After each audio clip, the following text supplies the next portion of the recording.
Aujourd'hui, on va voir quelle est la raison principale qui t'empêche de prendre de la largeur du dos et comment y remédier pour construire un dos plus large.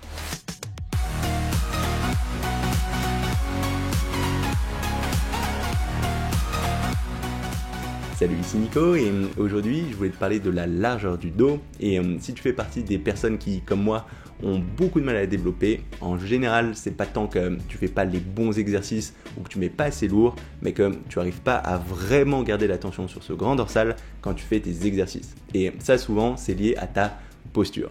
Et dans cette vidéo, je voulais te donner 3 ajustements au niveau de cette posture qui seront vrais pour tous tes exercices dorsaux et qui te permettront de beaucoup mieux cibler cette largeur du dos pour retirer beaucoup plus de résultats de tous tes exercices. Et ces 3 ajustements, ça va être 1. Le fait de gonfler le torse, 2. Le fait de diriger tes coudes vers tes hanches et 3. Le fait de cambrer le dos.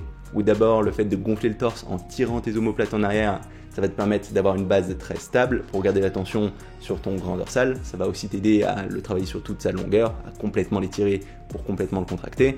Ensuite, le fait de diriger tes coudes vers tes hanches, ça va t'aider à suivre la direction des fibres de ce grand dorsal pour plus facilement garder l'attention dessus et plus facilement le sentir. Et enfin, le fait de cambrer le dos, ça va t'aider à mieux le contracter parce que ce grand dorsal, il va venir s'attacher jusqu'à ton bassin, jusqu'au bas de ta colonne. Et du coup, quand il va se contracter, non seulement il va avoir tendance à ramener tes coudes vers tes hanches, mais aussi à entraîner ce mouvement de cambrement au niveau du bas du dos. Donc le fait d'avoir ce petit mouvement du bas du dos, ça va t'aider à plus facilement le sentir. Alors, qu'est-ce que ça va donner sur les exercices les plus classiques ?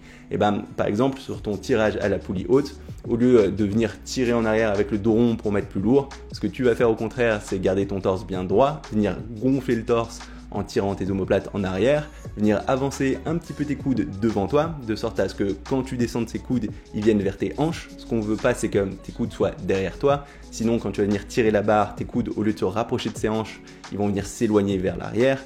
Donc, en plus de gonfler le torse, on va avoir ses coudes devant.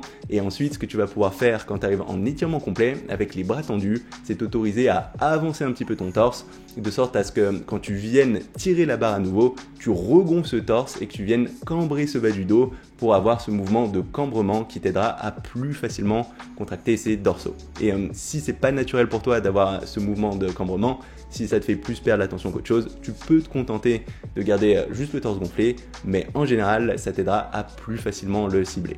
Et ces 3 critères, ils s'appliqueront aussi sur tes tirages horizontaux, par exemple ton tirage assis en prise serrée, où là encore, au lieu d'essayer de mettre lourd et de te pencher en arrière avec le dos rond pour essayer d'avoir un maximum de charge, ce que tu peux faire, c'est au contraire garder toujours ton torse bien droit, bien gonflé et même légèrement t'avancer vers l'avant en étirement complet pour que quand tu reviennes tirer la poignée vers toi, tu te redresses un petit peu de sorte à avoir ce mouvement de cambrement au niveau du bas du dos. Et au niveau de la position des coudes, à partir du moment où tu as une prise neutre, tu auras naturellement les coudes qui viendront vers les hanches. Donc tu pourrais utiliser une prise pronation, une barre droite, mais dans ce cas de figure, tu aurais les coudes plus vers l'extérieur et ce serait moins évident de diriger ces coudes vers les hanches et du coup d'isoler cette largeur du dos.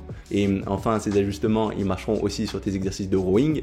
Par exemple, si on prend le rowing bûcheron, le rowing haltère à un bras, la première chose à laquelle il faudra faire attention, c'est toujours de gonfler ton torse.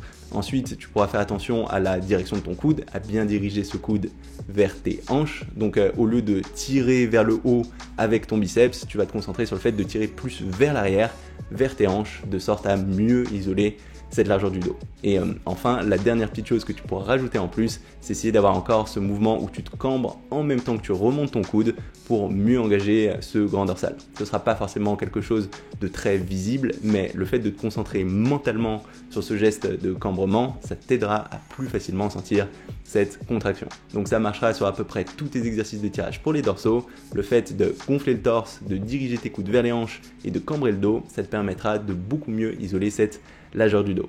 Donc voilà, ça va être tout pour cette vidéo. Pour t'aider à mettre tout ça en place, je t'ai préparé un petit PDF avec des exemples de mes séances dos. Donc comme d'habitude, ce PDF il est accessible à toutes les personnes abonnées à ma newsletter. Si ça t'intéresse et que tu as envie de recevoir mes mails, n'hésite pas à t'inscrire maintenant en cliquant sur la petite icône qui va s'afficher ou sur le lien dans la description de cette vidéo.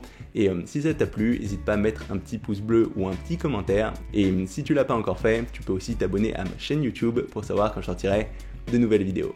C'est tout pour aujourd'hui et on se retrouve très rapidement. Salut!